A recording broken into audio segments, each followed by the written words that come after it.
All right. Oh, to 9. It's time. No time yangu chacha. No time yangu chacha. To 9. Una mwana komana wa baba, rega kundisiya, kana ndiri mutadzi, ndichauya, uri ona ndichauya. Right. I want to talk about bullying tonight. I want to talk about bullying, ladies and gentlemen. Bullying.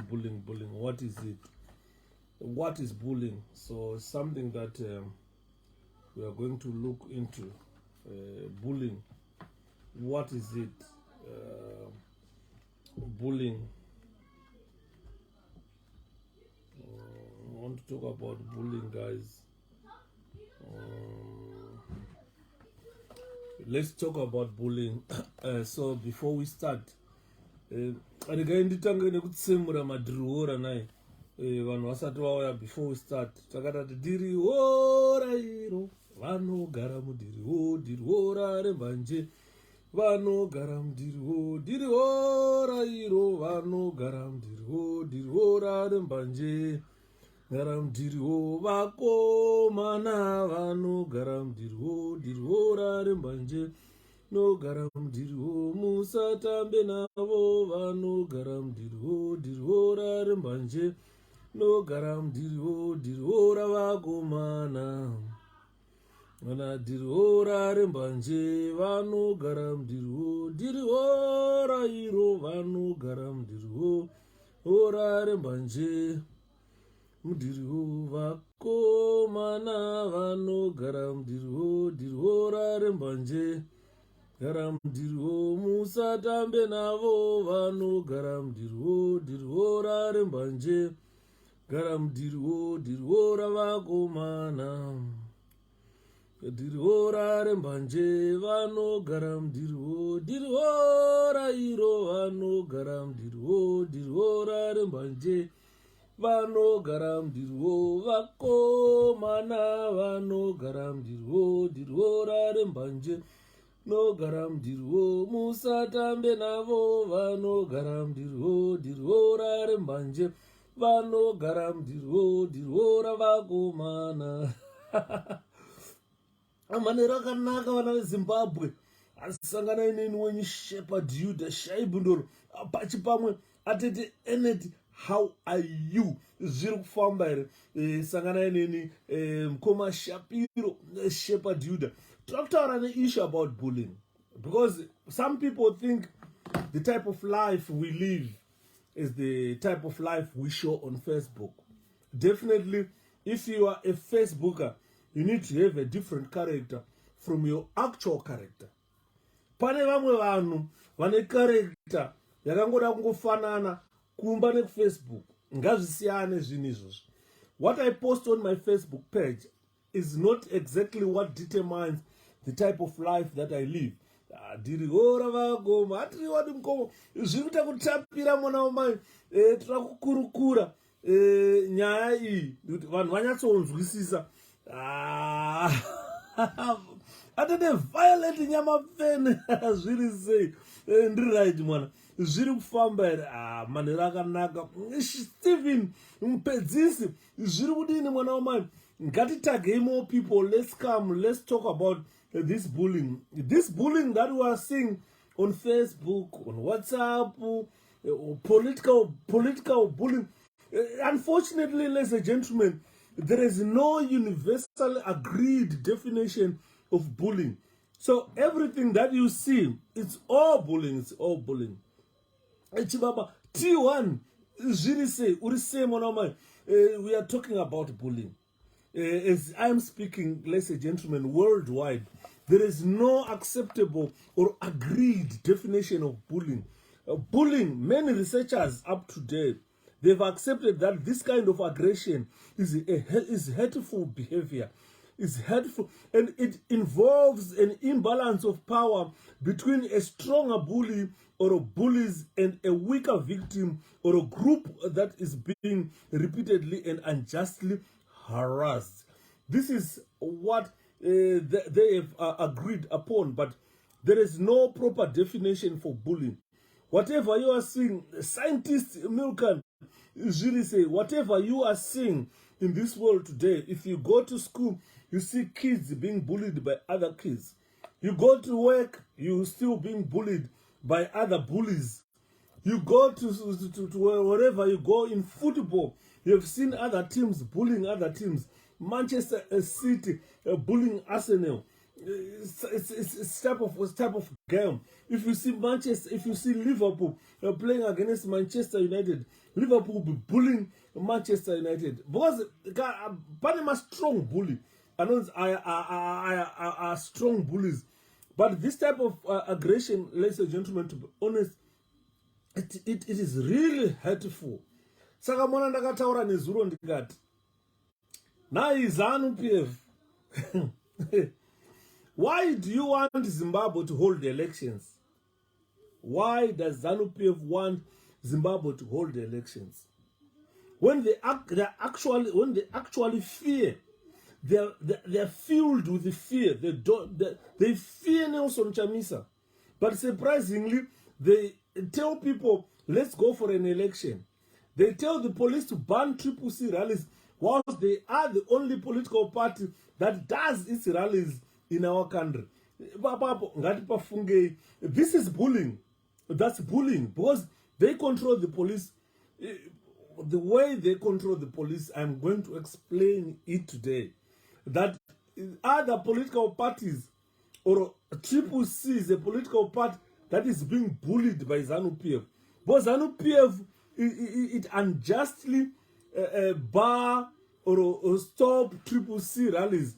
They go, they do their marches in Murewa, they show their powers, they go and do their rallies wherever they go, they show their strength, they show their powers. If a cat looks in a mirror and looks there, it sees a lion whilst it is a cat. So Zanu PF is fooling itself by bullying CCC, by cancelling all CCC rallies, whilst Zanu PF is the only party that is allowed to campaign in Zimbabwe freely. That type of bullying is exactly the bullying that I'm going to talk about tonight. Maona, and I posted a video. Yes, students bullying other students.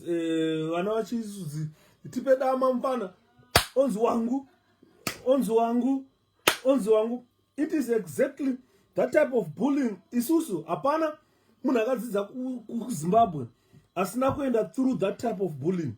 Kana usina kuenda through that type of bullying, hauna chawatu waona, hauna chawakaona. Hazi wakafa, hauna chawakaona. If you never went through that type of bullying, hauna chawakaona.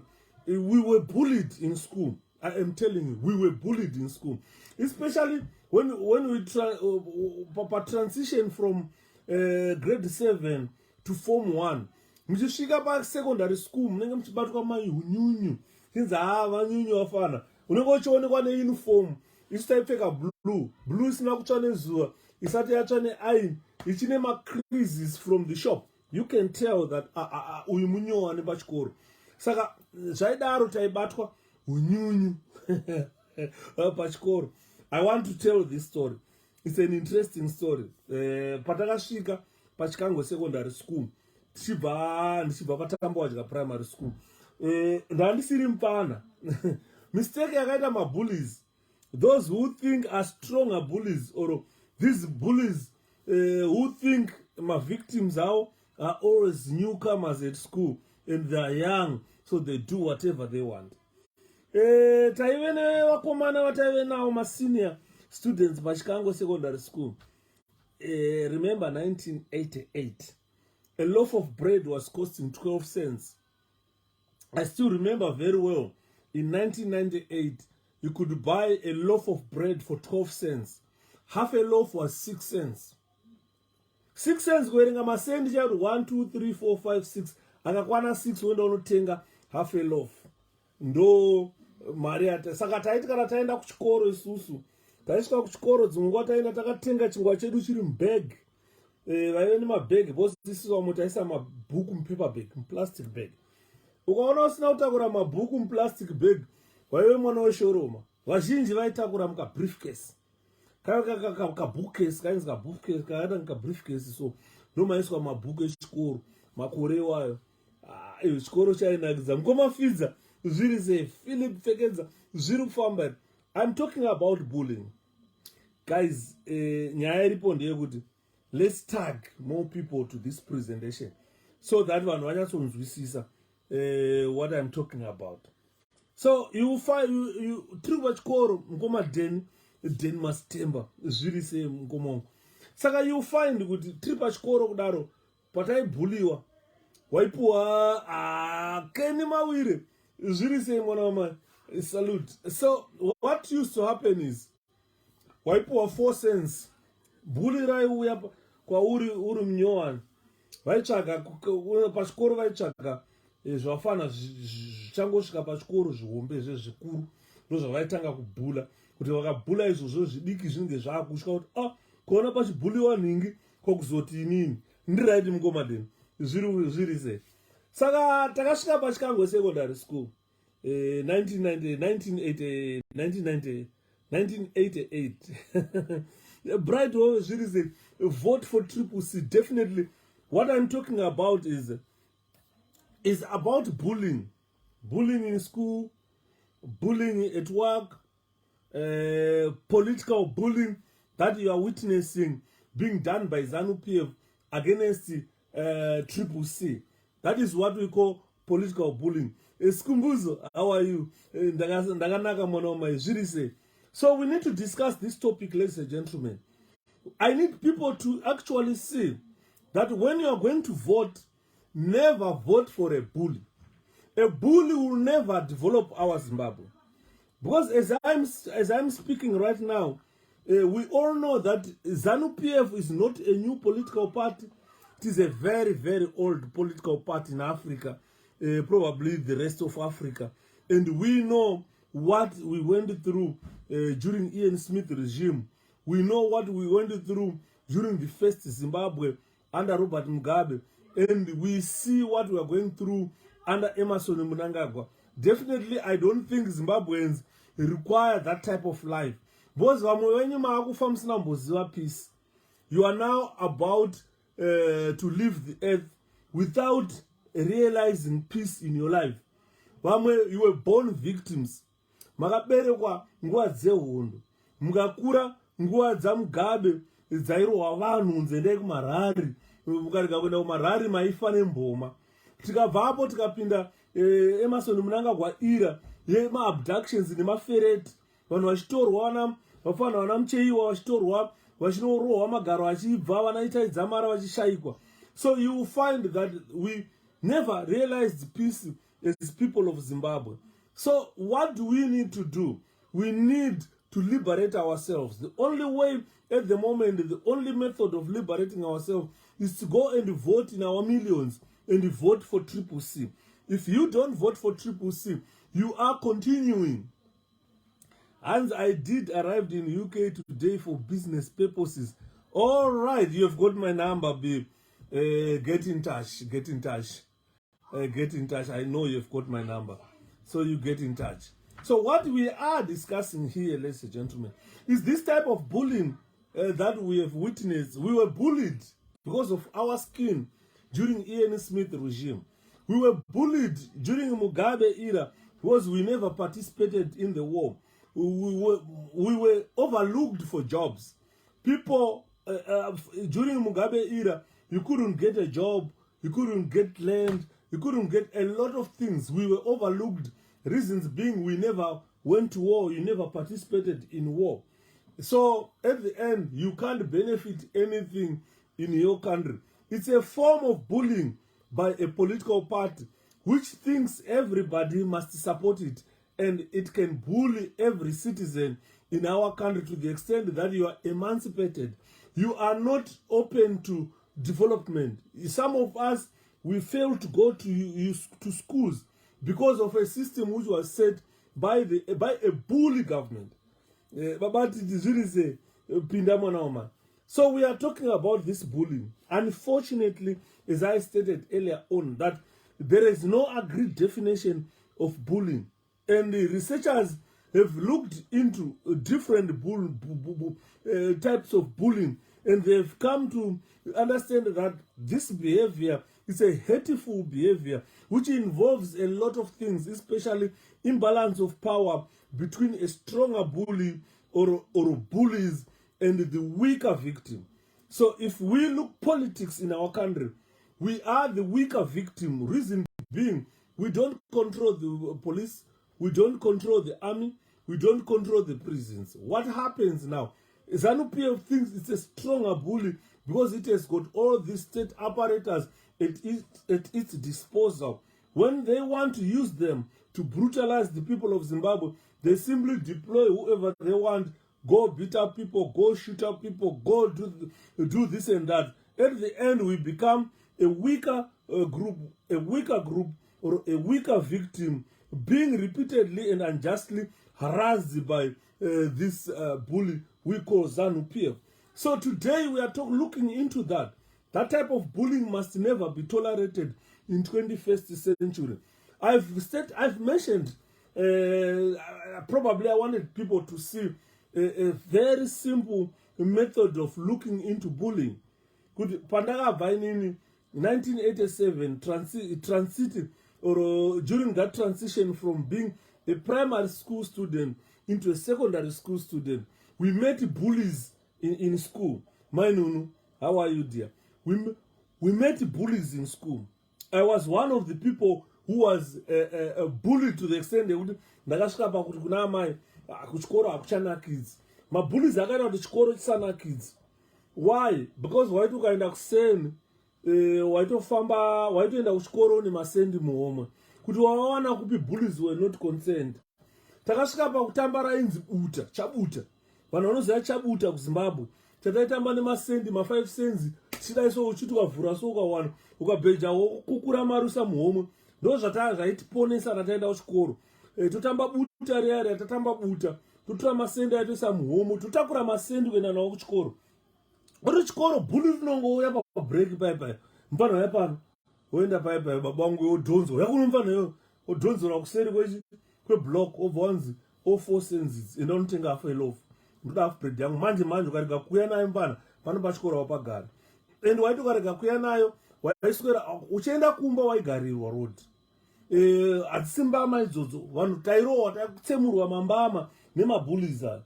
Saka you find kuti aipesa tatamba buta tounganidza masendi kana musiwo ukadyiwa buta racho unonga wakuziva kuti amai kumba uku vanochengeta masendi avo pasi pepilo kana ukapinda muwardrobe mavo kana mubhegi mavo pakati unowana pane masendi.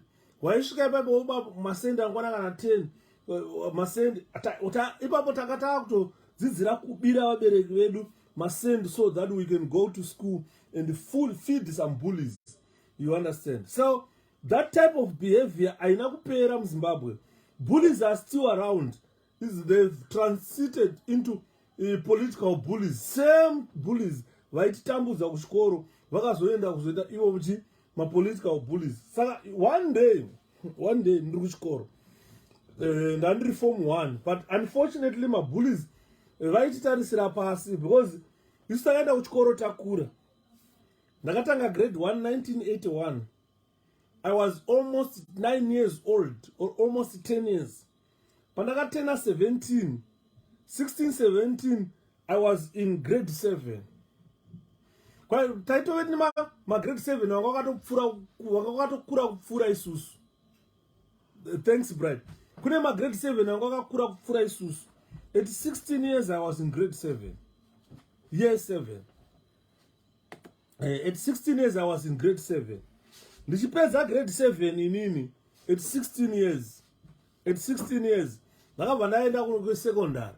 Saka you find kuti kana nguva yehondo yayi ma 16 17 years vanhu vaenda kunotrainwa kunzoko vachizodzoka kuzorwa hondo.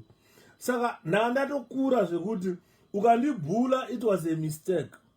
So some of the bullies vaindibhula they were younger than me, but since vanga vari pasecondary school before me. Saka vaiona uniform yangu iri creased nemanew creases from taitenga pauniform yedu unonzi kwaapsara kana kuti kwaamuga. Kare waenda kunonzi kwaamuga kana kuti kwaapsara unotenga school uniform, kana kuenda kwainzi NB unotenga school uniform. Saka inenge ine mitsetse yekupetwa iyaya ichiri nyowani isati yaainwa, unoipfeka ichiri kunhuwa nyowani, jira richine starch, woenda kuchikoro. Saka ndozvaitibatisa unyunyu mani. Saka ini ndakura ndandisiri mupanhara. I was around 16 17 years when I started form 1. Actually I was 17 when I started form 1. So these bullies vaiuya manje usvika kuti yomupanhara pano ndokwekweretsiwa ndoendeswa pakona wopuwa 4 cents wonzi mangwana wena half bread. Saka ndakasvika ndaive neshamwari yangu yandabva nayo kuprimary. Shamwari yangu yandaitamba nayo because kuprimary ka maiti mukabva kuprimary mukaenda kusekondari mamusikaonani, vamwe vaenda kumadifferent secondary schools, vamwe vazopesera vaenda kunodzidza kumaruva kwavo kumaruzeva. Saka taisara manje pataizoona tiri vanhu vashoma. Saka munenge muri vanyowani muklasi imomo, pamwe munenge muri 2 vanhu vari kuziwana in the class. Saka ndaive neshamwari yangu yandakabva nayo kuprimary, ndaukangana zita rake, ndandinaye ainzi Edmotawa. Tatiri tese musame class. Saka takabhuliwa first day, second day tikabhuliwa, 1 week tichibhuliwa. Saka takazoti takuenda kumba momusi, shamwari yangu ndo yakarohwa mbama. After a week tichibhuliwa, shamwari yangu yakabva yarohwa mbama. Musiwo angari mupana, angari slim board, angari mupana kana kwandiri. I think it was around 14 iye angari mupana, 14 15. Yobva arohwa iri akaenda soresera akazvimba kumba kudaiso. Saka baba vake vakazondidaidza, zvikanzi akauya akati udiwana mudhara. Ubva taenda kumba kwamudhara wacho, bva tagara pasi. Mudhara wacho akutiti zvikanzi uya akazvimba chii. Ubva ndatsanangura kurohwa kwakaita. Zvikanzi but ndikakutarisai fana hamusiona vadiki kai, vanhu vakuru kai. Saka mondare matadza kumira zvibhakera kurwa. Vakomana vacho vakuru. Zvikanzi iwe zvibhakera hazvina munhu mukuru. Hazvina mukuru. Ndinokuudzai fana mukasashinga isusu maparents, we cannot come to school to stop this form of bullying. Andimaona. So zvipesera mudhara yangu kuti guys, when bullying occurs to you, you must find pagroup revanhu vari kubulai, there must be one weaker person, because what they do is they repeatedly bully you, and pane one ari weak ipapo, mbotangai kurovana naye iyeyo. Kana mukarohwa no problem, nodzoka futi mangwana mosvika murovana. Saka uri kuona this, I think yaka 3rd week yatakaenda kuchikoro. Tasvika paipo takunyatsodzidza, takuziva maticha edu, takuziva maclasses edu, takuziva timetable yedu, zvese takuenda paassembly. Saka 3rd week or 4th week, I can't remember, mabullies aititanga pachii manje paassembly. Vaiti muri paassembly paya vaifamba vachiti ndoaita kuinspector achiti mfana unosunga tai zvakanaka, uchitsikirwa boots, uzaona kupolisha boots, you understand. Saka one of the bullies akabva asvika pandiri manje. Inini hana kuziva kuti ndiye anga ari bosi wemabhuli. Asvika pandiri manje akatanga kubata tai yangu. Hanzi tai yako haisi nyowani, tai yako haisi nyowani. Akutasa boots dzangu hanzo. Indaipfeka maboots dzainzi magrasshopper kuchikoro. Kana kubatasa mapictures angu echikoro, handiremwe kutype boots yandakambopfeka kusekondari. Ndaipfeka boots dzainzi magrasshopper. Vanhu vaiziva boots dzainzi magrasshopper, dzanga dzakashama kumberi kudai, because handine wide leg. Saka ndaida magrasshopper nokuti kumberi uko akadai. Ndo boots dzangu dzandaipfeka. Inini shamwari yangu yainzi Voice, kwete Tawa, Voice Saka. Ainzi Voice Saka. Saka inini na Voice taipfeka magrasshopper pachikoro. Vamwe vaiva nebhudzi akanaka but isaifarira magrasshopper. Taiti kana takunotengerwa bhudzi echikoro tainotenga magrasshopper. Yanga iri flat shoe, kumberi uku yakadai. Saka it was good for wide legs. Mufesi wangu kwete Edi mumwe, Voice ndiye wandaifamba naye. Voice anga ari giant, anga ari taller than me. But mpana Voice aikwata because anga ari mfana, but anga ari giant ona, angokura ane big board. But makwatira aiita manje aiti kana tasvika paVince aikwata. Saka bhuli rakaenda pana Voice because anga ari murefu. ndobva rabhula voice tiri paassembly, ndobva rabva pana voice akuchema, ndobva rauya pandiri ini rakubata tai yangu anzi une chitai chidhara iwewe chi andoona ndakabva namuti ndisiyo akuseka nzi unzwe mufana ngati siyana neniyo unoziva papo bhozi ndadapuwa chivindira mudhara wedhimo zvikanzi siyana, ndikamuti siyana neni karamba uchinetsana nenika tiri kumamisana panapa mai manje bhuli rakarohwa neana kuti wemuzwe mufano ndakabva unozari pachikoro ndakutanga vakuchidzirwa paipai apa tiri paassembly kuseni manje kumakota tu 7 vanamutanga yo siyana neniyo ndobva ndamupusha uriona kumupusha kwandakamuita ndobva ndiri wachibhagera amukopuma Felix zviri sei evenings Yuda, thank you so much. Ndobva ndiri wachibhagera ndobva ndakati unonyepa iwe baba ndobva ndati question type ndati voice bata apa bhozi ini ndandiri murefu but nasiri giant ndatanga kurudunura uzandiri murefu iye anga ari mupfupi mbichana ndakarudunura zvibhagera zvakatyisa paassembly kurudunura zvibhagera baba kuona munhu muromo watsvuka kuti piri pandakaona muromo watsvuka ndadawina mutambo ndatanga kwete zvekuvhara aiyo kurudunura zvibhagera ndakazvirudunura musi iwoyo paassembly maticha akamhanya ndaive naticha wangu mumwe aiticha geography ainzi Tavaguta, mumwe aiticha agriculture anga akura ainzi Mudhara Mupofu, kozi aiticha science ainzi Imbwachena, ndasikazoti anga ari musiyaiwo but ainzi Imbwachena. Vakamhanya varume vakabata but time yakasvika ndibata so ndakati ndisiyai mani ndati ndichirudunura zvibhagera hembe kuzara ropa remunhu ndikati henaro uyu ndamuhwina takabva tabva payo bva tabatwa bva taendeswa kustaff room. Tasvika kustaff room maticha manje vanenge vakutobvisa mataika vana Mudhara Tavaguta zikanzi zvanaka nhasi vamborova vafanawo saka havatange nekurova maticha vandanga kubvunza saka vamwe vakasara maticha vachibvunzwa kuti ko chii chiri kuitika bless zviri sei mwana jara vanhu zviri kufamba here vanhu maticha akasara kubvunza chii chachiitika vafana vana chikoro bva vakutaura kanzi vakomana ava vaoneswa nhamo shepard atogona mani zvaaita kanzi chii zvikanzi these guys are bullies. Saka you find kuti pachikoro these guys were known kuti they were bullies, even my teachers knew them that they were bullies.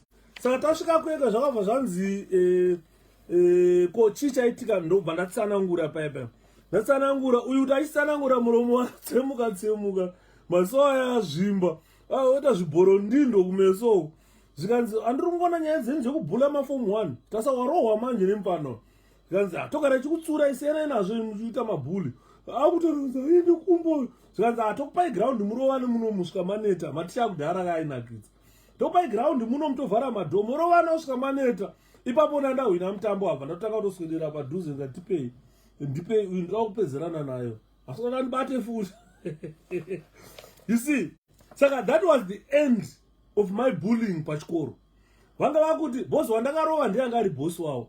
Saka pachikoro vanga vakuti vakatanga kuti mufana uyu I think he was around form 3 first year kuti vakatanga kuti mufana uyu vanga vakunditya zvekunditi mufana zvazvapera vanga kuti tikasangana kuti hai apa ndakufamba mani ndakumisa ukora pachikoro takuvhurawo maoko takuziva kuti hapana tawa edinobva anodza mudhara wake zvikanzi shepard azviita zvamakataura zvikanzi chii zvikanzi fesi yarohwa fesi ondoramba mayarohwa nashepard nhasi chuka kubvaruka kumeso andimbaona.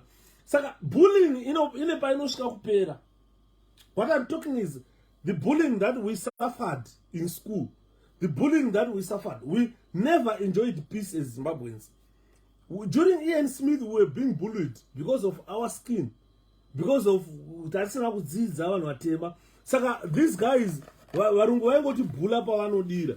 After Ian Smith taane new government, Zimbabwe government, nyika yamu maoko evanhu vatema taakuzvitonga kuzere vanhu vakamhanya vakati Mugabe. We never thought that Mugabe is such a bully. Andimona. Then he started bullying us as well. Waitu mabawa aivaro. I want you people to understand this. Most of you guys were young. You can't remember this. And if we ignore to tell you such bullying, which should be condemned We are victims of bullying. We are victims of bullying of Zanu PF. Zanu PF, it just activate an unprovoked aggression to make sure that you guys suffer. We suffered a lot during Ian Smith regime. We suffered a lot during Robert Mugabe regime. When we thought things are going for the better, this pain is going. The distress that we suffered in childhood cannot be transformed again into adulthood, adult life. So when we are supposed to be enjoying adult life, this pain is back to us again in political bullying. We suffered school bullying. We suffered political bullying before independence. After that, we are suffering. We are continuing to suffer political bullying, which must be unacceptable in our country, even in our schools. This type of bullying should be stopped. And so measures should be put in place to make sure we prevent such bullying. And such bullying now is being caused by Zanu PF. No white man, no Ian Smith, but by Zanu PF. So this is why you see, guys, the type of life we live is not the same type of life we live. The type of life we show on Facebook is not the type of life we live in reality or in real life. In real life, Zimbabweans are suffering. I've seen a video of a Boer who came from South Africa, who came to Zimbabwe, who has never been in Zimbabwe, just came to Zimbabwe for a few hours, drove to a bush where he was seeing animals, and he went back and said, oh, Zimbabwe is a beautiful country, started telling Zimbabweans shit. So I wrote to him, I said, look, my friend, you have never been in Zimbabwe. I was born and bred in Zimbabwe. I grew up in Zimbabwe. What you think Zimbabwe is good, you have never seen the good Zimbabwe. And on. Dayakaona Zimbabwe, early Zimbabwe, soon after independence, you would tell the people that there was very good Zimbabwe. The Zimbabwe that he is seeing today is a dilapidated Zimbabwe. Some Zimbabweans are saying, oh, there is something positive about Zimbabwe, which you guys must say. I asked those guys, how old are you to know a good Zimbabwe? We have seen all the Zimbabwe. I've seen 3 Zimbabwe's. 1 being Rhodesia, 2 being Zimbabwe 1, 3 being Zimbabwe 2. There is, what you see today is a dilapidated Zimbabwe. There is nothing positive we can talk about Zimbabwe today if you look at the situation compared to the situation 20 or 30 years before we get to where we are today. So because of bullying, our country has deteriorated. What these Boers think it's a positive in our country, it's not positive. If he came to Zimbabwe in 1985, he was going to see a positive Zimbabwe, a positive change, where you can't see a munachitengesa banana na First Street. 1985, wangosingazvione zvandiri. People were busy kumabasa, vanhu vaenda kumabasa. This, what you see today, thousands or millions of unemployed youth, this is what we call human resource, and which is precious to any country. Urikona ku UK zvinezvi ne shortage yemabasa, ne shortage yevanhu mabasa. UK now yakutaurira vanhu retired mapensioners kudzokerai kumabasa. Vari kuenda kumabasa, madhara mamuti kwamutarisa sokuti mudhara achashanda chii. Vari kuenda kumabasa munyika muno. Ukaenda kuZimbabwe unoona mwana mudiki 18 years, 20 years, up to 35 years, they are all not employed. It's wasted human resources, which was created. That waste was created by bullying. We've got a political party known as Zanu PF, which bully other political parties. They don't want other political parties to take charge or to win election kutumbotungamirirwa a different person. Imagine that is Zimbabwe yakatongwa na Joshua Nkomo. Imagine that is Zimbabwe yakatongwa na Ndabaningi Stole. By now pamungadai yakutongwana naMnangagwa ingadai iri Zimbabwe yatoziva kuti iZimbabwe kuti kana munhu achinge afeila anobviswa. Because as you stand, as you see today, Emerson Mnangagwa is not going to deliver anything for the better of your life. Kule murise sekustole zviri kufamba here. Ndikutaura mudhara wangu pa Mount Selinda. Kudai mudhara wangu akatonga nyika iyayi. Kutaura kwatiri kuita nhasi. Ngati akuziva kuti Zimbabwe kana ina leader asingagone kutungamirira anobviswa. Because ukatarisa, if now look at my videos amudhara Mnangagwa. Daumbomaunganidza mavideos andokutaura. Mumba ateerera one after another. Mudhara uya achiadresa vanhu. You can tell that he lacks this kadatke upresident. He's a total clown. When he speaks, he makes jokes where jokes are not supposed to be made. He has never been serious about running Zimbabwe. Unnecessary jokes that hurt Zimbabweans. Ndo atinenge tichinzwa mudhara yachitaura kamubvunza kuti mudhara izvi zviri kubva kupi zviri kuenda kupi. Nyika irikuda president, haikuda clown. Zimbabwe needs a president. That country does not need a clown. At the moment, we have got a clown who is not taking the lives of Zimbabweans seriously. Ndaraye by now, after 44 years in government, he should be knowing what Zimbabweans want. We don't want a clown. We want a president. We want someone who addresses our issues. We want someone with the solutions to our issues. We don't want someone who just bully you. If you don't vote him, soldiers will be deployed to beat you up. If you don't vote him, soldiers will be deployed to shoot you. If you try to protest to say, this is not addressed, then you are killed. You understand? Since 1980, what we have known for opposition is Chikurup Maximum. Visit them at Chikurup Maximum. They will be like arrested today. Dabaningistole want to kill the president. He was the man creating all these dramas. Zimbabwe has been run on drama, not on real politics that can make change to the people's lives. Zimbabwe, all opposition members were bullied. Tegere was accused of attempting to kill a president. Ndara Sole was accused of attempting to kill president. Joshua Ngomo at one time fled Zimbabwe into Botswana and to the UK, being accused of attempting to kill the president. Mdara Changirai came in, was accused of attempting to kill the president. Mdara Dumbushena the same. You understand? So Zimbabwe has been run on dramas. It has never been run on real politics that can make real changes to the lives of the people of Zimbabwe. Why? It's because Zimbabwe has been run by bullies, people with no ideas, people who cannot make changes to the lives of the people. They've got no policies, real policies, tangible policies that can bring tangible change to the lives of our people in Zimbabwe. As a result, it's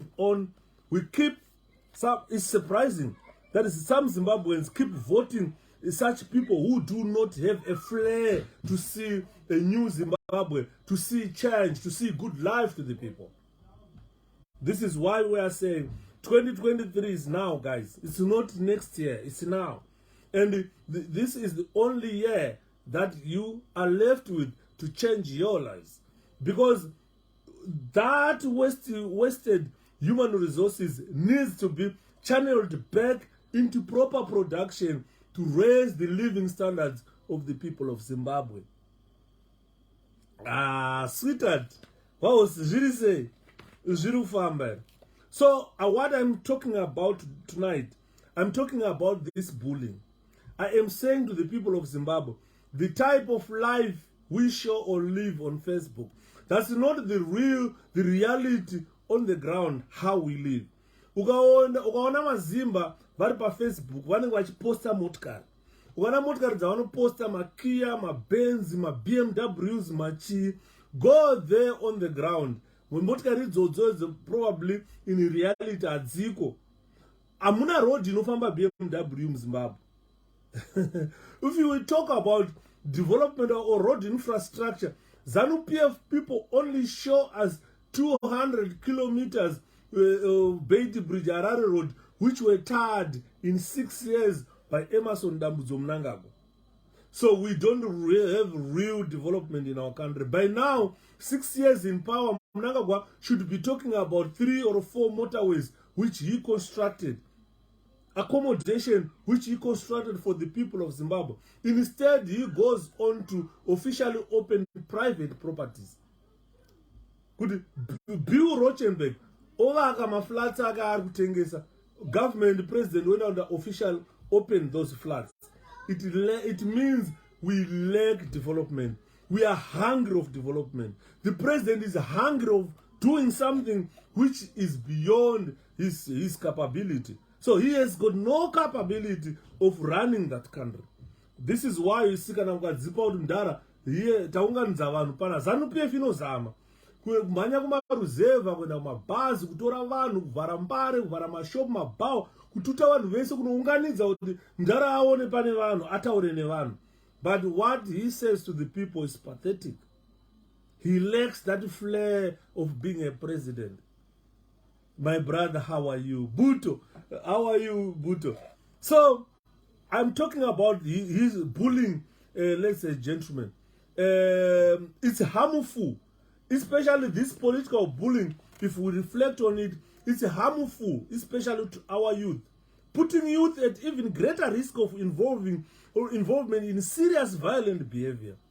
The political situation that we have in our country, it put our youth at an even greater risk of involvement in serious violent behavior.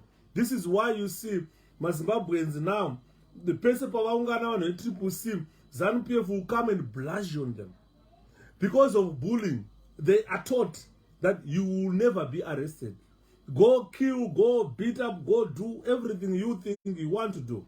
You are immune to arrests.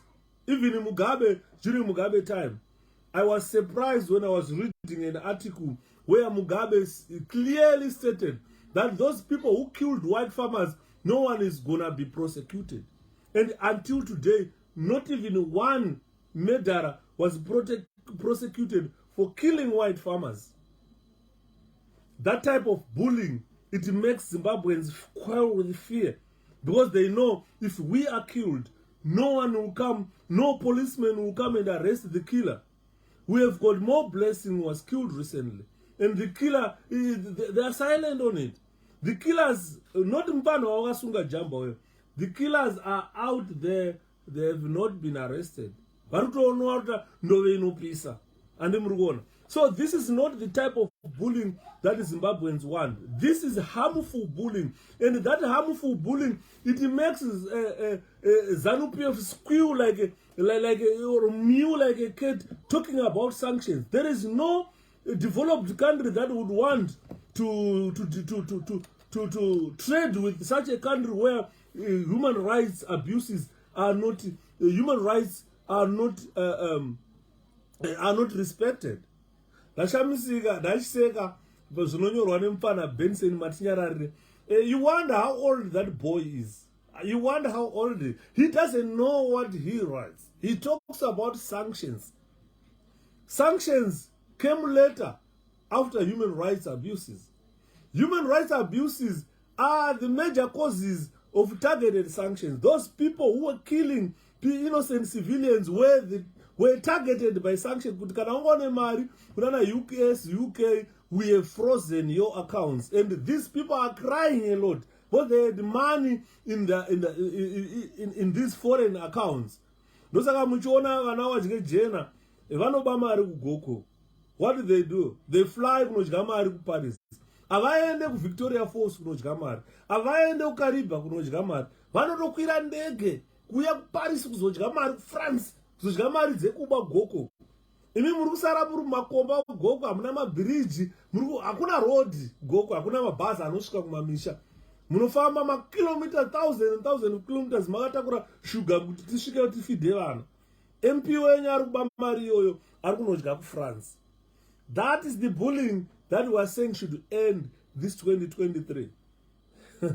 Zviri say, Monama, Zawalava. zviri kufamba here zvawada zviri kufamba here mwana wama. If we don't preach this bullying to end, definitely we are not doing justice kuvafana vasina kuona government ya Ian Smith, kuvana vasina kuona early days of Zimbabwe. What I'm saying is bullying is harmful. Political bullying that we have witnessed so far in our country has harmed even the economy. Hakuna economy yenyika inomira when the government is a bully. When a ruling political party is a bully. Because what they bully is the same people who make economy run. If you are not happy, if you are an employee, the company stops. Hakuna company no producer, nevanhu vakashatirwa hakuna. Kuti company yese manager hasi kufara, to the least junior pa company hasi kufara. How does that company produce kuti iwe viable? That company will never be viable. This is why you see Zimbabwe is actually reeling in poverty. Zimbabweans real in poverty because of this harmful bullying by the ruling party. So I've spoken about bullying at school. I've given my good example. Neshamwari yangu yanzi voice saka. Voice ayi kuti mukangomudai voice ori dzamere yo we ndakamudi mufesi wangu iyo we ari kurova aishandei. Ava vanhu vari kutibhula havana maoko esimbi. Zvibhagera izvi inini I'm powerful indogona kuzvikanda inini. Ndakamudza enda kukanda zvibhagera. Iwo chema. They are going to bully you until death. And Saka, we are looking at the current political situation in our country where CCC is being bullied. But ukadakuona vanhu vari kutibhula vacho munhu akangoita sewe. Kuti kana wakufunga kuti maya ndaakudzosera chiro chotanga kutobvondoka. Chikatanga kutobvondoka pa next door anopindira. Mumwe achapindira mumwe anopindira nyika haichatongeke. Zanu PF yorova pasi. But unoona kuti Zanu PF inotora munhu akaita sa yes, hello? Who's knocking? Ashi. What's wrong? You've run out of battery. My charger, where's my charger? It's this one. Not this one. This one is yours. I'll give you. I'll give you this one. Mine, I don't know where my charger is. Hey, Dad. Maybe in the kitchen. Hey, Dad, use this one. Which use one? This one. No, that one is no longer working, Ashi. I don't know what you did to it. It's Whoopi's fault. It's you, Ashi. Oh, I know. I didn't. It's you, Ashwins. You dolo, Yuda. You're doing you, Dad. Yeah, you dolo. I'm Ashwins. You're Ashwins That's dolo. my original name. I'm Ashwins. That's my original name. That's how you write your name. I Oh, can't tell you my real go name. and charge it elsewhere. I'll charge it in the guy's name. Okay, dolo. Goodbye. Atete Hilda, Magadi, Jimmy, Dewa, zviri kufamba here. Andi muri kuona nyaya yatiri kutaura panapa. Kuti we have been bullied enough by Zanu PF. Isusu mabhuli kuchikoro takarovana navo. Can someone close my door, please? Chendolo. Hello? You know, in this house it's funny. I'm calling for someone in the kitchen, can't hear me. Someone next door cannot hear me. Atene Jesse, Magadi atete. Zviri kufamba here mwana wamai. Zviri kufamba here. Nasi vanhu vakagumbuka out of 15 people vari panapa. Hapana kana one atombonipawo kana star. Vanhu vakagumbuka nasi. Hamene makashatirwei. I don't know kuti makashatirwei, but regai titaure nyaya yebullying. Bullying, political bullying yanyanya. Regai ndikufonera vanhu vari mumba umu. Kuti pandabvira kudaidza, not even one ari kudaira. Karin Shoniwa zviri kufamba here. Kutofona. Kutofona bo ndabvira kudhara kudaidzira kuti ndivharayo door rasiwa rakangoshama. Kunopinda chano. ndadaizira handoziva kuti people hawandinzwi kutofona. Can you close that door, please?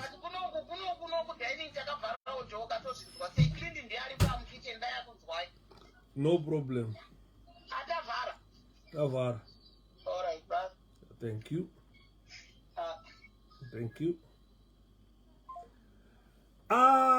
Sweetie, thank you so much. 1,000 stars, Zakandwaba. Thank you so much. Neptimandi, this time, Todzorera. Yes, this is what I'm telling, guys. I'm telling you.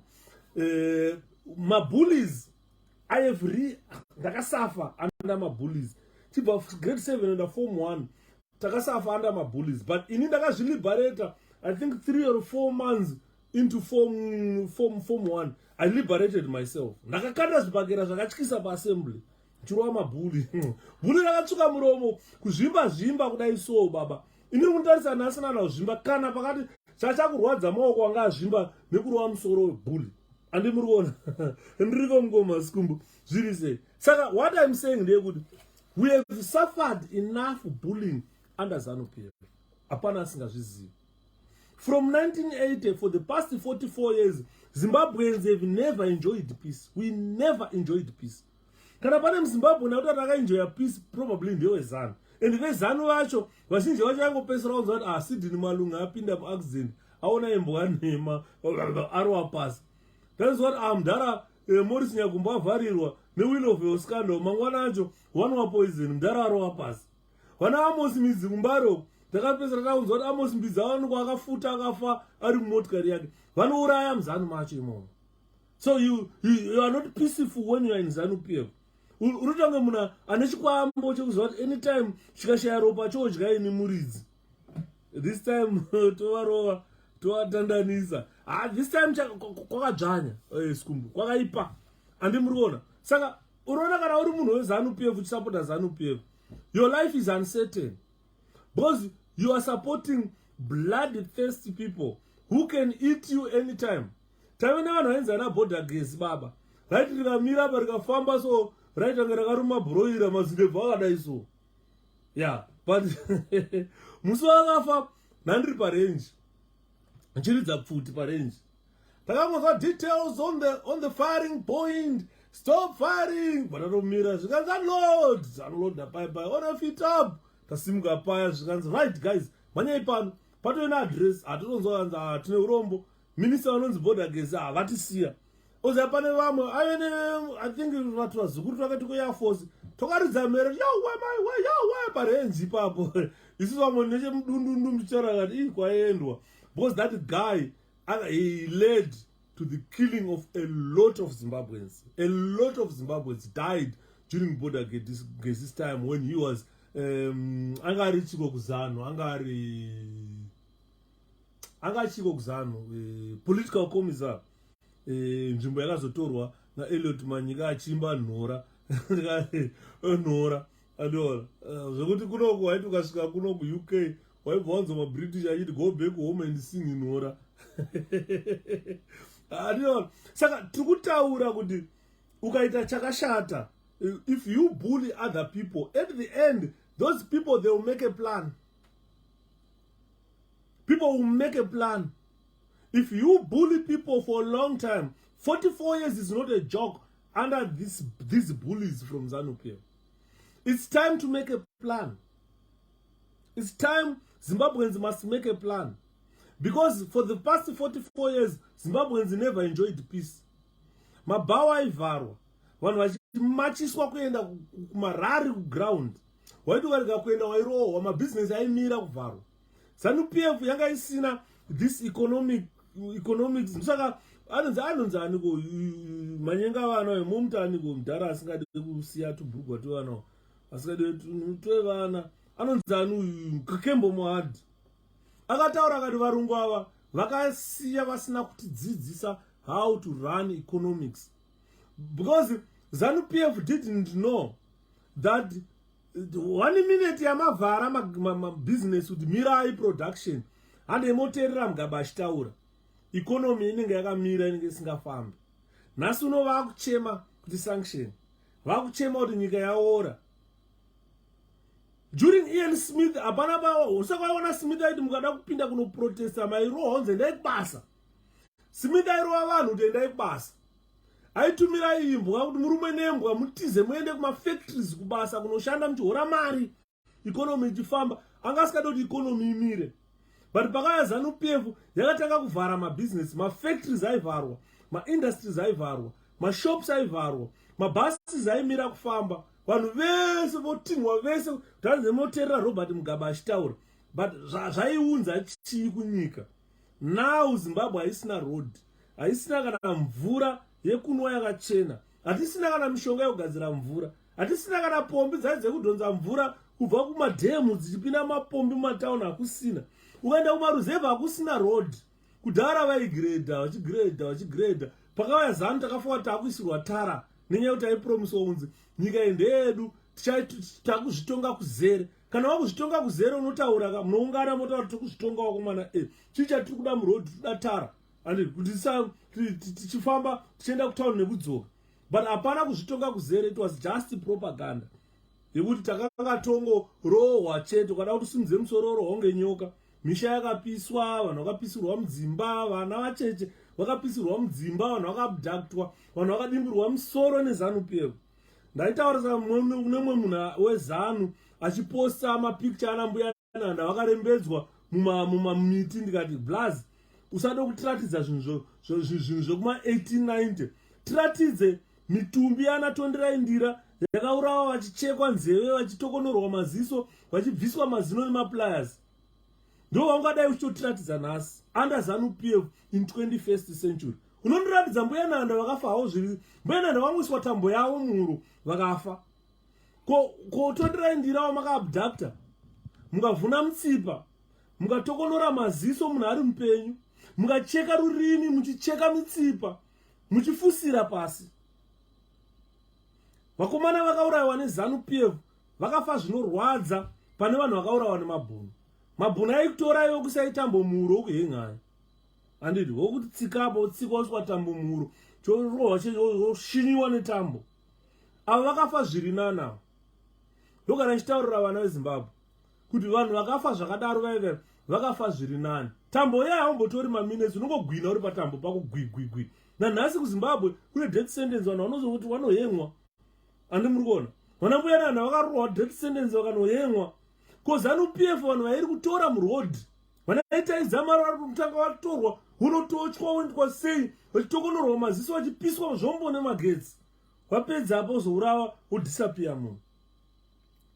Tikada kuona kuurawa kwakaitwa vana Godfrey Kauzana, tikada kuona kuurawa kwakaitwa vana Cain Nyeve, tikada kuona kuurawa kwakaitwa Tonderai Ndira, kuurawa kwakaitwa mundara wangu Mugwandarika. Ava vakafa rufu runorwadza kupfuura kuhemwa kwaitwa vana mbuya Nanda. Zanu PF inda kuya nepropaganda yekutiratidza vana mbuya Nanda vakarembera vachiti mabhunu anga akashata. Ko vana Tonde vamakauraya nezuro unoyu pasina mabhunu. Vana Mudharambwanda vamakabaya muchitanga muri kuuraya huku pasina mabhunu. Show us. Zvenyu mimi hamusoda kutiratidza. Muda kutiratidza zvakaitwa 1890 kuzvamakaita 2008. Zvinopfuura zvamakaita 1890. Maipisa misha yevanhu, maidimbura vanhu izvi, muchiti short sleeves, muchicheka vanhu miromo, muchitokonora vanhu maziso vari vapenyu, muchidzura vanhu nemapliers kubvisa mazino, kaka munachema yo wege muchibvisa mazino. You don't show us, you don't tell people that. You want to tell people what happened in 1890. What happened in 2018? 1 August 2018, what did you do to the people? January 2019, what did you do to the people? Which is worse than what Mbuya Nanda went through nemabhunu. Otherwise, Mbuya Nanda hana pakadombotochwa kana kurohwa. Ungotorwa watoiswa mukoto vanonzi death sentence, otoenda kumuti wake unosungirirwa. Kweimimi ava mavatonga kupi vamuri kutora muchinocheka mutsipa? Mavatora kupi vamuri kunotokonora maziso vari vapenyu? Mavatonga kupi vamuri kunodimbura maoko muchiti masleeve, short sleeve hauvhote futi? Andimuona. Saka that type of bullying yekunzi isusu takazotambura stere, Mbuya Nanda vakatambura stere. Ko ava makauraya 2008 havana kutambura, havasi vanhu. in an independent country run by black people. So we have got a lot, guys, to consider when we are going towards this election. 2023 election yekuti ukarangarira zvakaimbwa namukoma Simon kuti ndarangarira musi wandisiya gamba, akazokanganisa kwakati Zanu.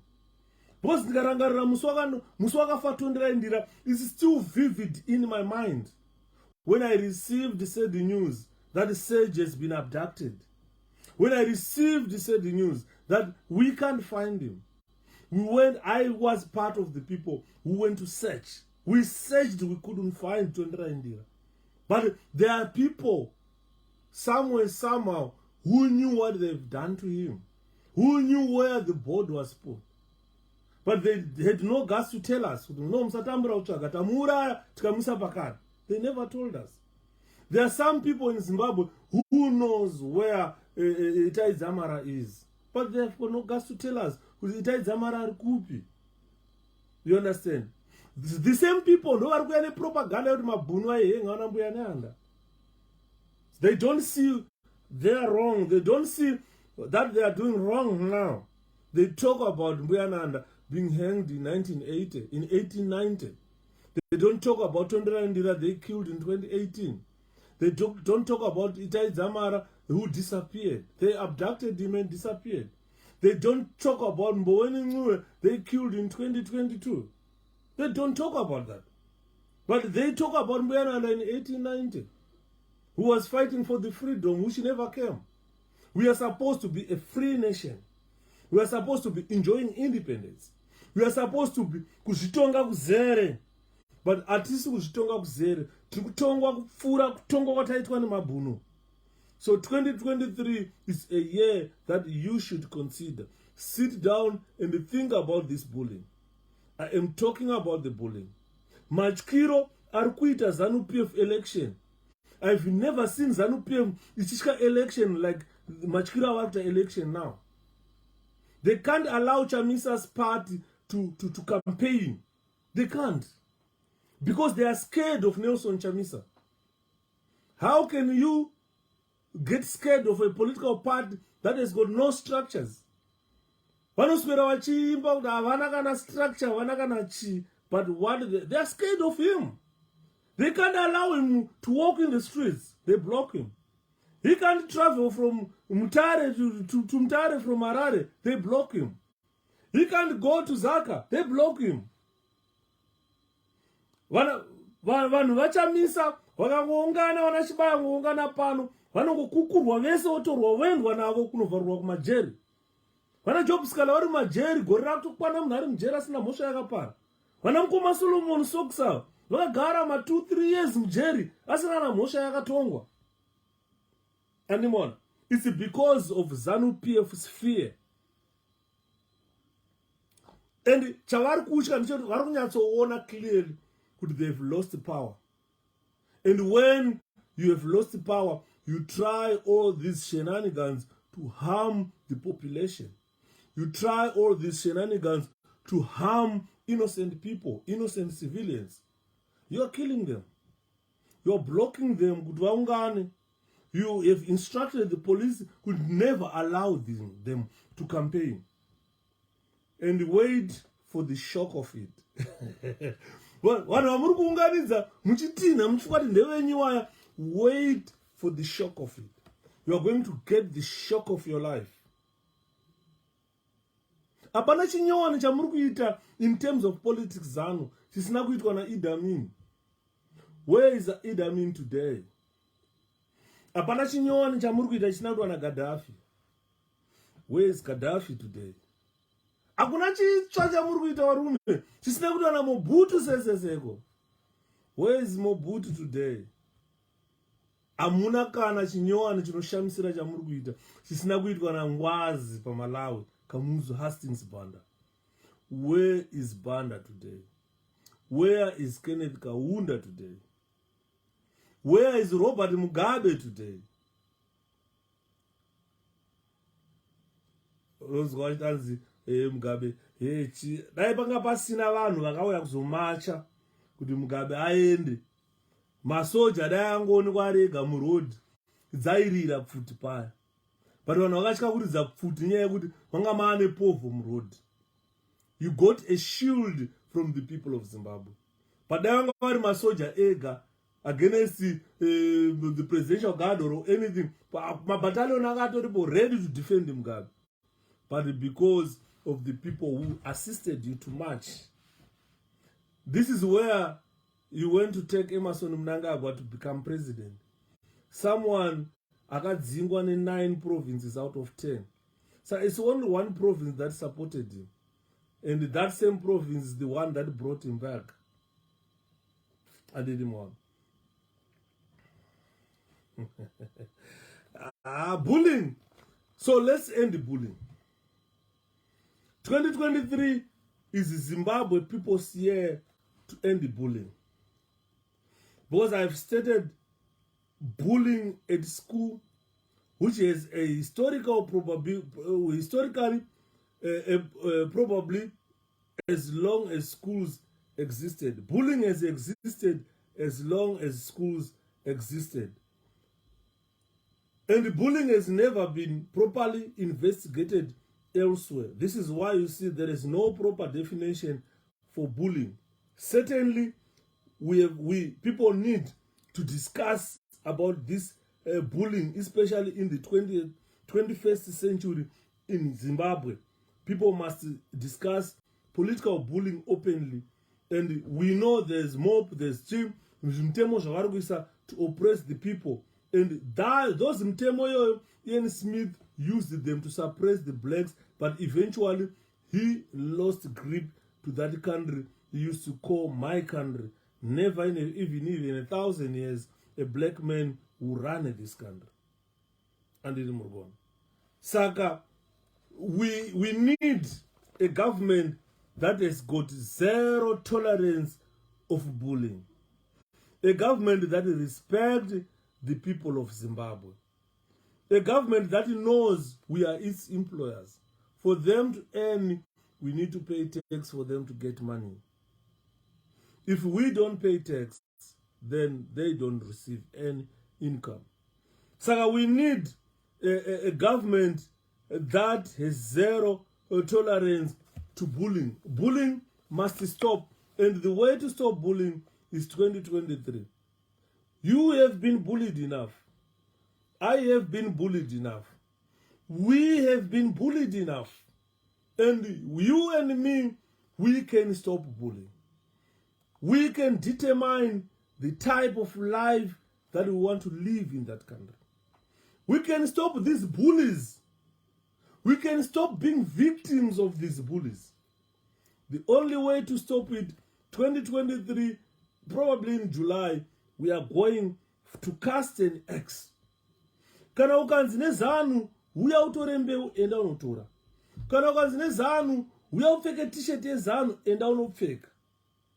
Hapana chinyowa nechamusingazivi. 2008. Bvunzai vana mukoma Solomon socks makohera. 2008 Zanu PF 2008 Zanu PF yakaholda a 1 million march muharare. That is the same year after that 1 million march, Zanu PF lost the election. Zvamuri kunzwa zvichinzi mapostori for ED, mbavha for ED, mahure for ED, mondi for ED. That does not work. And the retainees for ED, ndopandakasfara ndikati ya. Iwo zveshuwa iwo kana wakagara, honestly, ngataurike, let's be honest. Inini Shepherd Yuda nhasi ndotaura kuti ndaenda kuZanu. Because handini ndadzoka kuZanu because I've never been a Zanu PF member since birth. Ndoti ndajoina Zanu nhasi. Obvious ka. President Nelson Chamisa vanenge vaitoziva kuti imango yakaibva mukati. And Zanu PF kana varonhu vakangwara, I don't think they'll accept munhu akaita seni kunzi hanzi ndajoina Zanu PF. Vandokutaura kuti no. Kana iri Zanu PF yakangwara, they will never accept munhu akaita Samai, Lily, and Timovias. We don't want to mention my names, but let's look at Lily and Timovias. Could Zanu PF yakashandisa wana Douglas Monzora to recall her from parliament. She lost things she had worked for from parliament.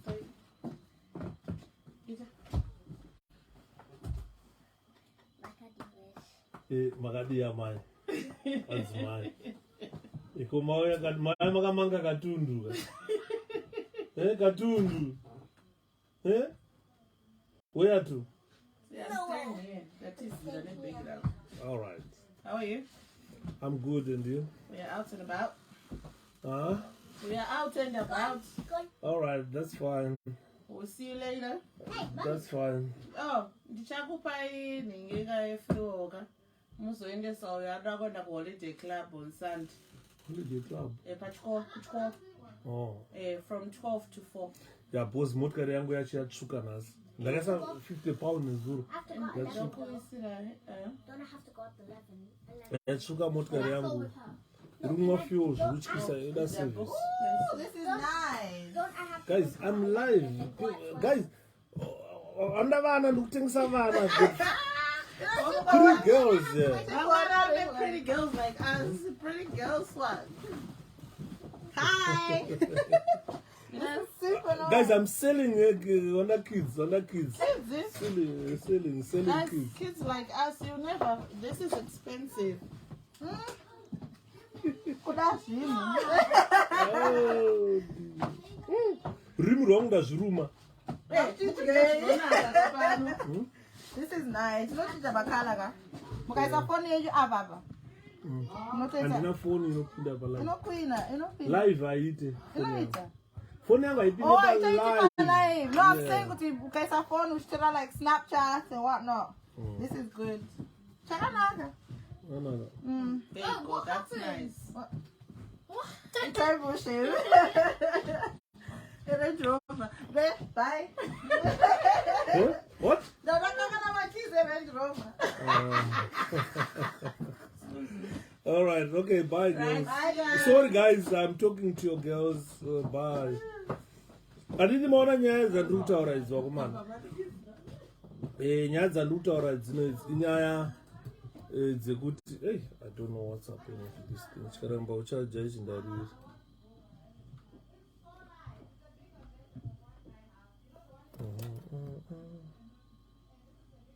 This thing must charge. Adimona nyaya dzatiri kutaura guys. Kuti bullying, we must end bullying 2023. If we can't end bullying, that means you and me, we will never realize good life. Whereas those who were born, Ama 2000, Arunza Ama 2000, you guys who were born in 2000, you never saw early Zimbabwe. You don't know good life. You think drinking sewage is normal to you. You think being unemployed is normal to you. Zanu PF preaching that you must be entrepreneurs. How can you be entrepreneur? In your life, capital. How can you be entrepreneur? You end up makunotsvaga zvimishonga takunzwa vanhu vari kufane manjuzu vanhu vari kufane a lot of people. Zimbabweans are dying miserably in that country. Munhu wese aromba, munhu akutsvaga mishonga yekuromba because we lack brains to create production. There is no country that can survive on consumption. Azviite hamusi South Africans guy. But the more you buy from South Africa, the more you are paying tax to the South Africans so that their government can get rich. You are not producing anything. Murungochera zvicherwa muchitengesa muchirima muchinotengesera dzimwe nyika mari yachiyouya, you don't invest it in production. Iri kungopfuura inotenga mafuta ekuzora kuSouth Africa, kutenga zvimafuta zvekubleacha. Muri kutenga chi from South Africa, mafuta ekubikisa, chisipo cheelangeni chinovava chekugezesa. You can't produce chisipo ichocho. Road chacho hamusisina muZimbabwe. Road dzekuti kana imba ikanzi yatsva mukadaidza fire brigade inopfuura ine muroad hamusisina. Ndakasenderwa message nefriend yangu zvikanzi ona mashura ari kutuka kumabvuku shepherd.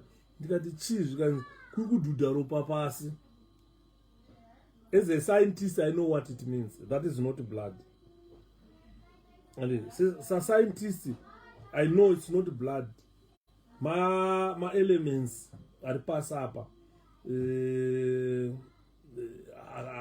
Try research my elements are say which can turn water into red. Munyika munongoto ene red rivers. A good example what is happening in Mabvuku, nothing new. Hapana chiri sinister or chinoyera paya hapana andimona. Regai ndikuratidze ma red rivers anoerera kune dzimwe nyika. Red river inonzi red river in Casco. I'll show you. Andimuri kuona harisi ropa ma minerals aya anenge achi dissolve ichierera rwizi runotoita kunge ropa kutoerera mvura tsvuku. Vanhu vanoziva kuti mvura iri transparent. Saka akawanda kuperu where this river is runotoerera kutoerera chi ropa. Inenge itori violent mvura yacho sometimes ukatoiona ndoti mvura ika kuperu andimona. I think if I show you a video where you can see imvura chaiyo, just ordinary water.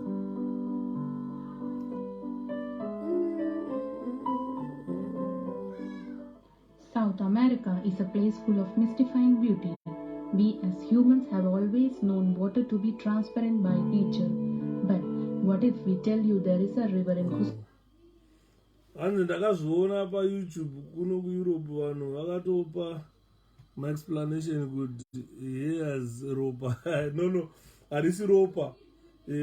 Ma minerals are not dissolve. I'll research what type of minerals which are there which can dissolve. DRC, I think we've got one river like that. Ma minerals which dissolve. Can I dissolve like that? Zotora makore kana dissolve like that. Nenge zvakureva kuti akuda kucherwa.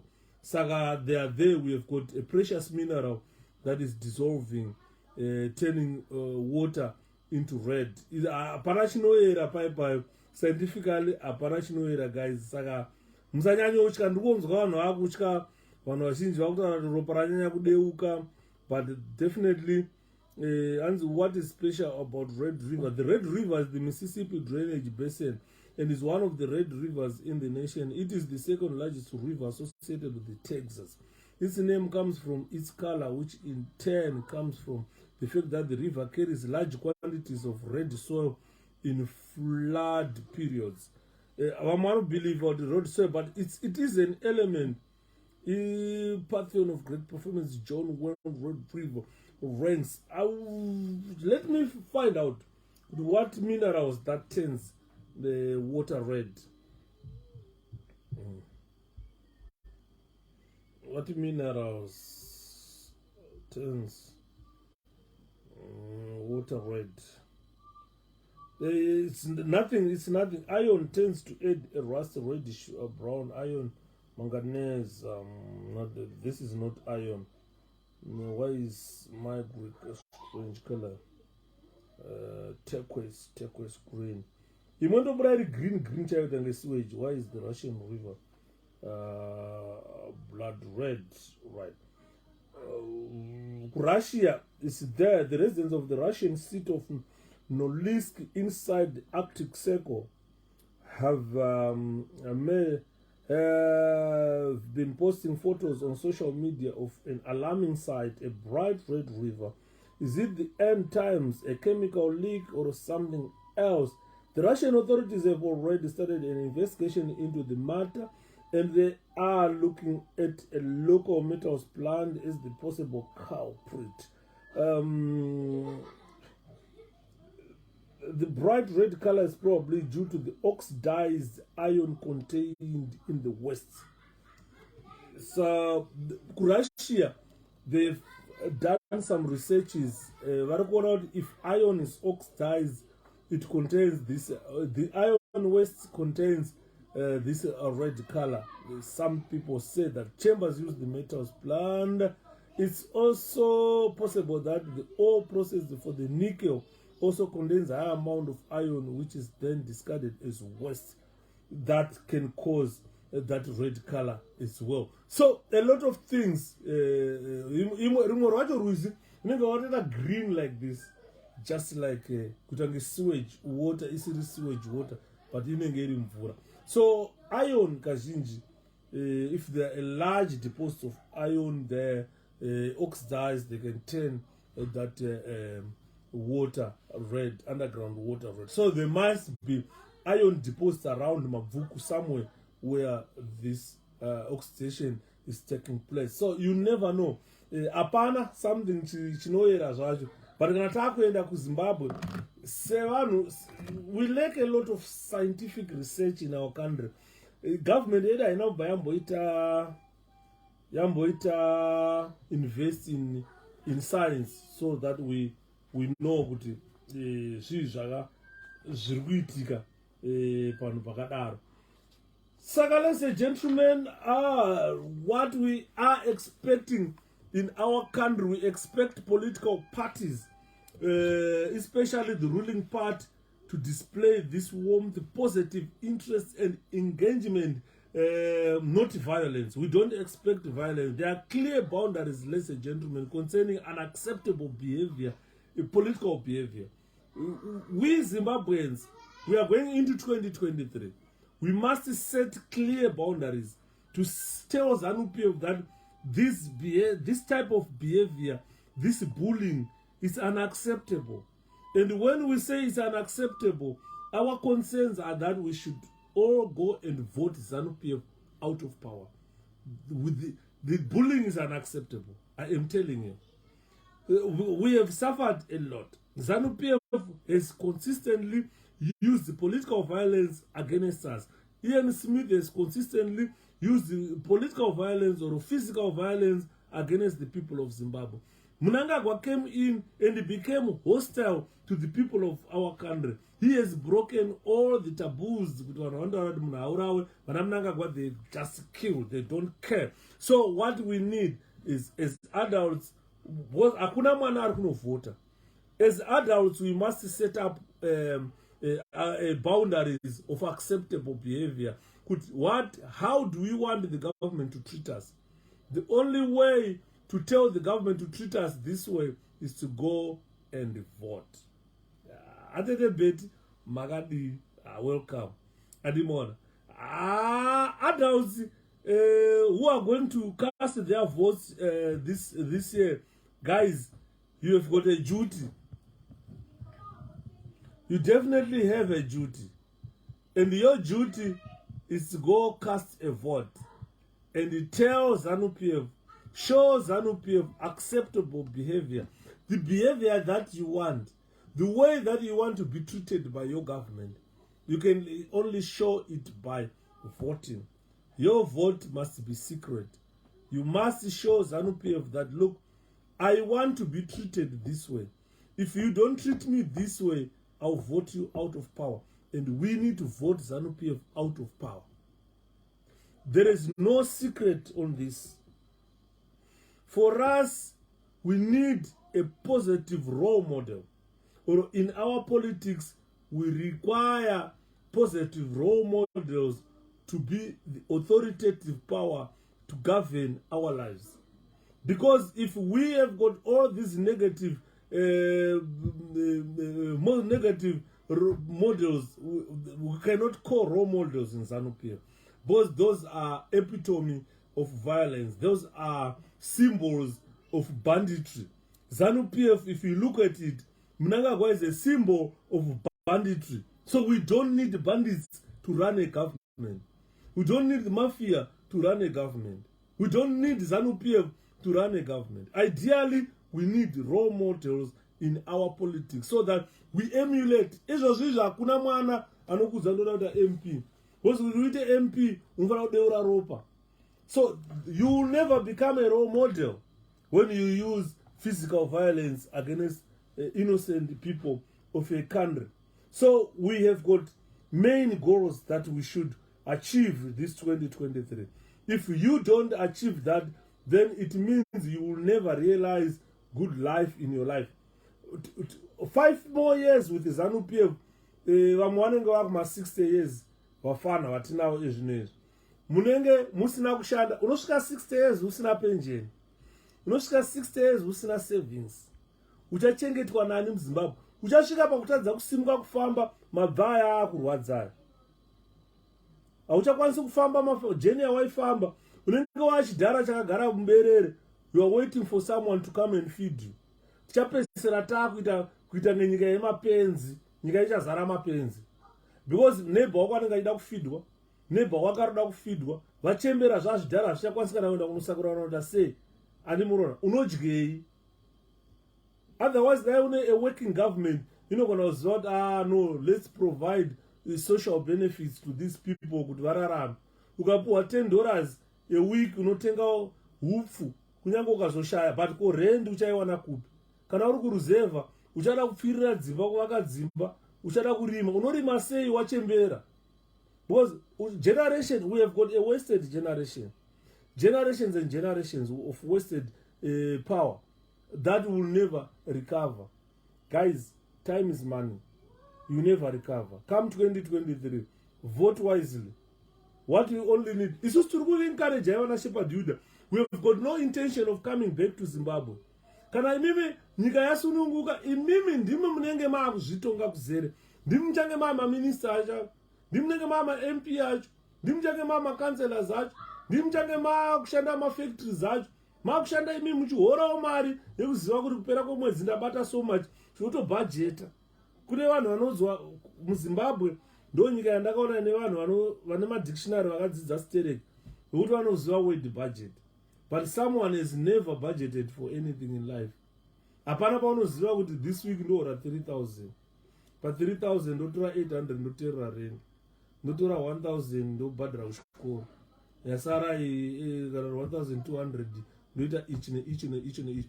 You have got no idea of your tomorrow.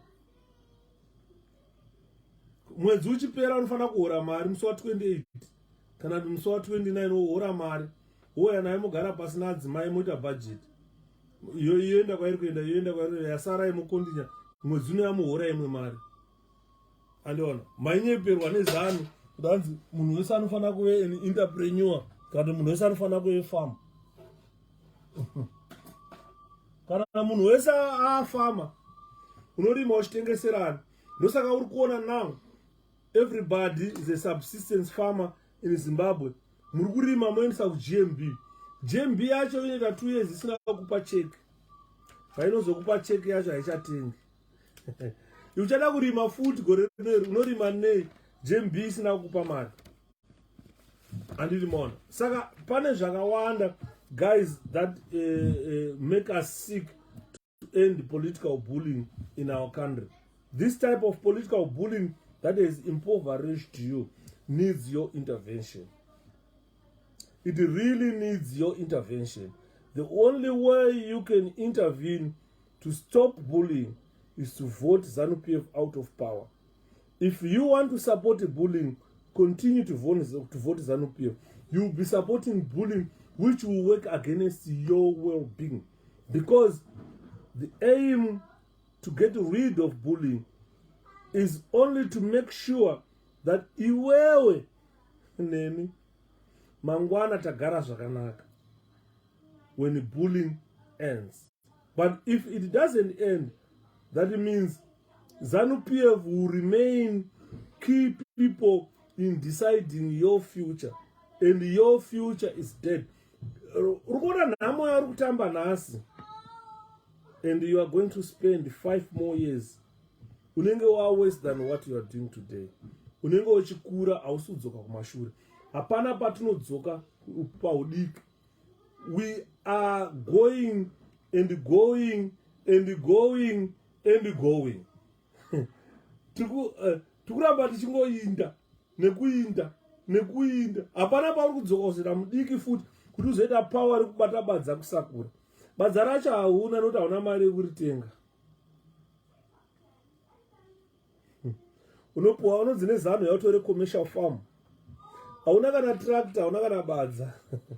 kana vakuita land auditing vanongoya kuti hapana zviri kuitwa pano, tipe famu yedu back, you are back to square one. Andimaona. Saka muchiona munyika muchinzi mune labor force.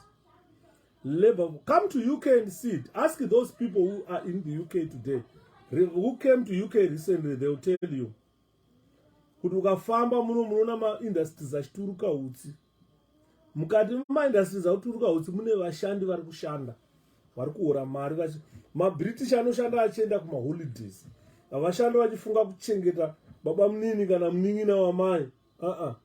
Vanoshanda vachiziva kuti this year mari yandiri kuhora ndiri kuenda kuSpain for 3 weeks kuholiday. Chabhuka hotel yangu, mari yangu inokwana. Saka anoshanda zvekuzvidimbura kuti aende kuholiday.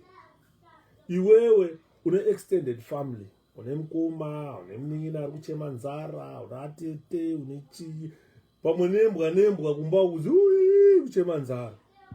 Saka kana washanda, uri kushanda uchifidha vanhu vari kumusha. Isusu vanhu vari kuona diaspora, we have made vanhu vari kumusha to relax. Muno mtu unovhota muno. I will show you kuti muno mtu unovhota. Tunoenda kunovhota, tavhota, ma-elections akapera, toisa government yatoda kuti tibatsire. Ende muno mtu unobatsirwa.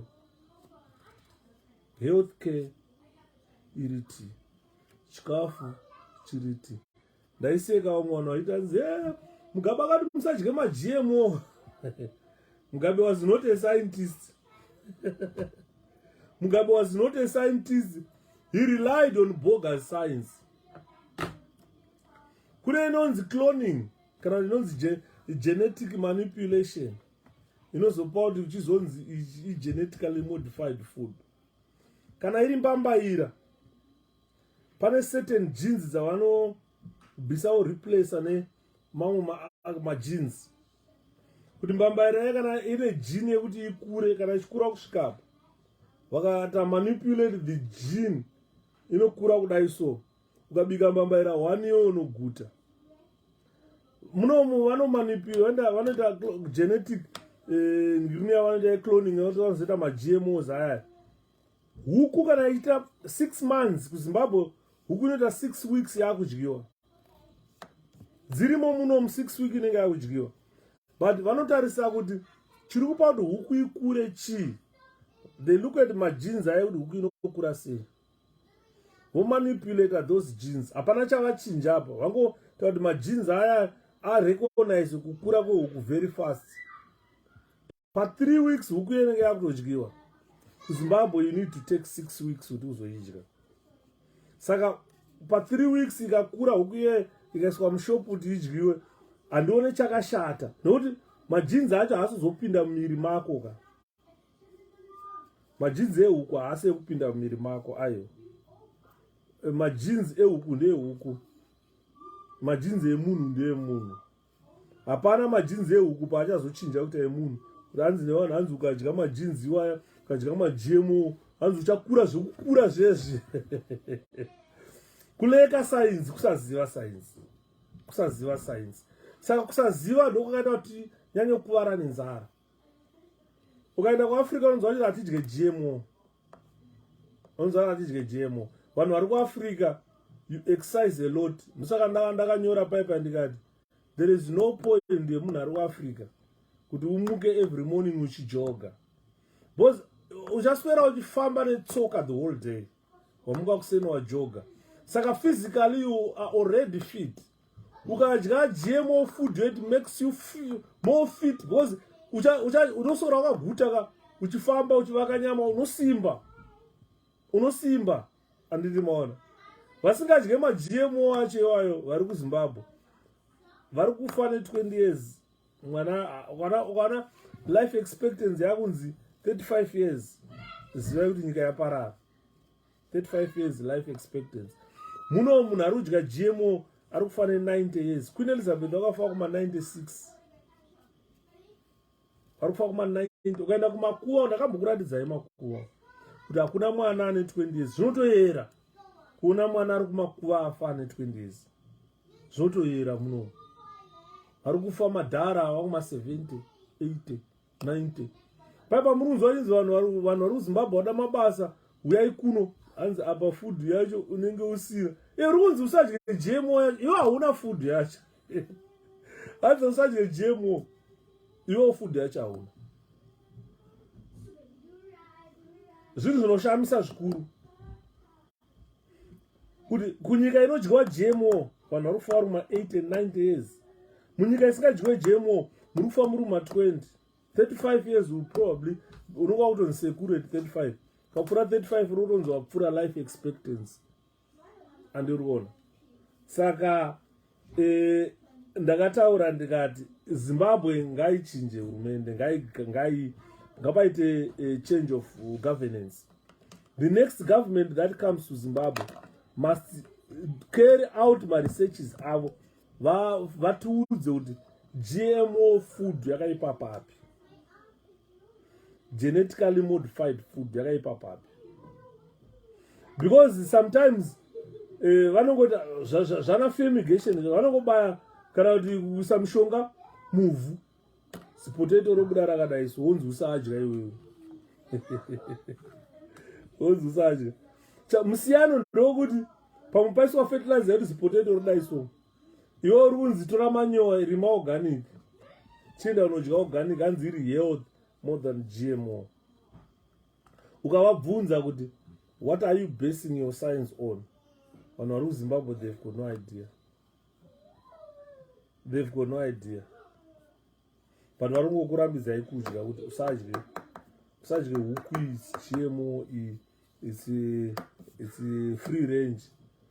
Ukadya free range ukadya GMO musiyano wacho ndogona kutadza kuuziva kana wafry wakanga zvakanaka. Wokanga GMO yako ufa at 70, wokanga free range yako ufa at 30.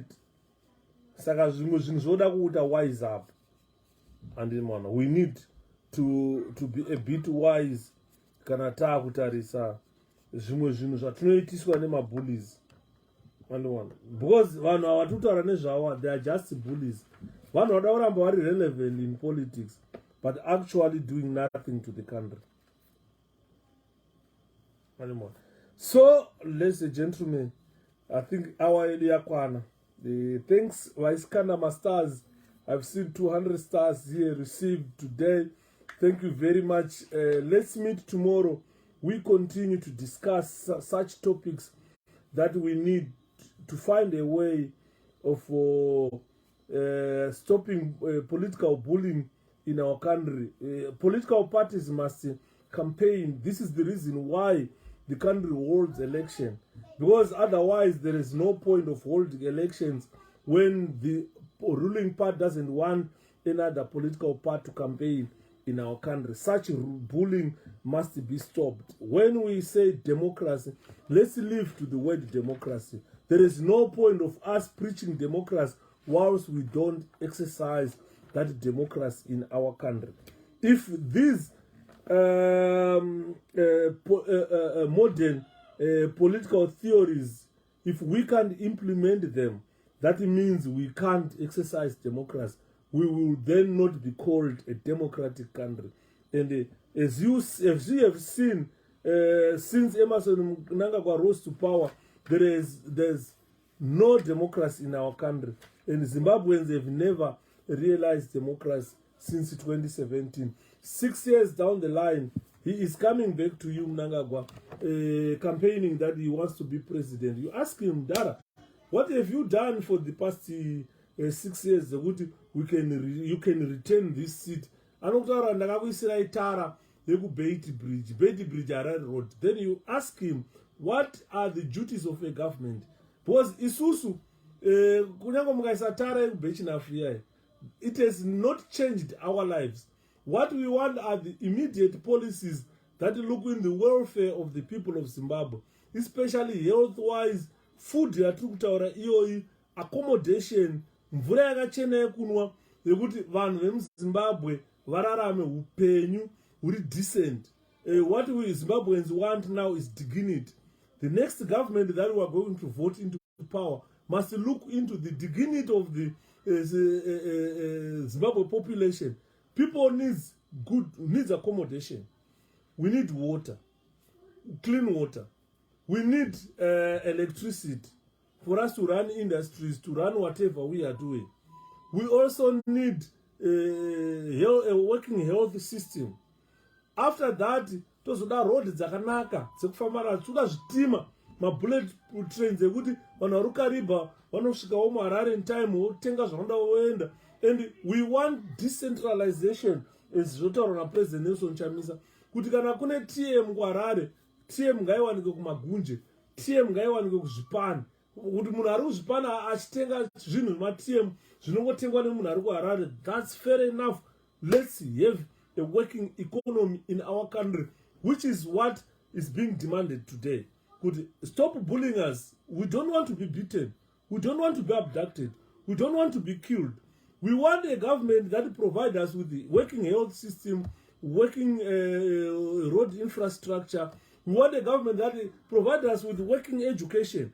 Whether today the government promises you next year free education for all, comes next year the backpedal. We have never said that. But it was in the paper. Could free education from January 2023. If you ask Zimbabweans, what is the free education? There is no free education in our country. It was just gimmick. Those are empty promises we have endured for the past 44 years. It's high time now we should say enough is enough. Come 2023 election, let's do away with the bullying. Ndatupedza mwana wachibuku. Diriwo rarembanje vanogara mudiriwo vakomana vanogara mudiriwo diriwo rarembanje gara mudiriwo diriwo rairo vanogara mudiriwo diriwo rarembanje vanogara mudiriwo diriwo ravakomana diriwo rarembanje vanogara mudiriwo vakomana nogara mudiriwo diriwo rarembanje diriwo musatambe navo vanogara mudiriwo diriwo rarembanje vanogara mudiriwo vanogara mudiriwo ra atete tanzivuka vana vevu. We deserve better. Register to vote. Vote for change. Thank you so much, Atete Eneti. This is what we are crying for. We want change in our country. We want a government that doesn't bully its citizens. We want a government that prioritizes, that gives priority. Mama Zirise, thank you so much, my mom, for coming. We want a government that gives priority to health system. People, the nation must have health people. Then well-being of Zimbabweans. Then we come to industries.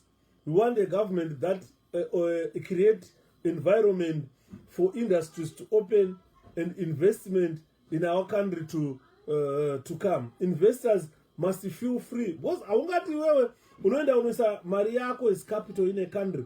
Obauza ni mari yako yauya iwewe 51% will go to Zanu PF people. Then you take 49%. There is no stupid businessmen who come into such type of a country. Kana ndauya nemari yangu kuzoita business, government ichabenefita kutax, vashandi vavo vachabenefita kuhora mari yangu. Profit ndeyangu ini ndoshandisa zvandoda. Ndikada reinvest munyika imo, I can reinvest in that country. You don't need to tell me what to do with my profit. Maworkers enyu ndabhadhara, government enyu ndaipa tax yekuti ndikopatira munyika mavo. Inini profit ndeyangu. Because ukarata vanhu vegovernment vari mugovernment yeZimbabwe today vari kuti vakaba zvavaba havabhenge mari dzacho imomo, vanobhenga kuSwiss bank. Kana vakudya vanoenda kuFrance, vana vadye jena makaona vakamonera mahure vari muFrance vachidya mari yenyu imimi.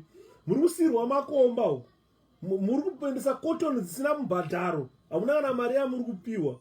Mari dzenyu dziri kutorwa navajejena, unoswera achinanzvana nemahure vari muParis. And iwe chikonzi vote, iwe chako kuvhotera inini kuti isusu tirambe ndipo karamba tichakurova. Andimona. So that is the bullying yatiri kuti come 2023 this must come to an end.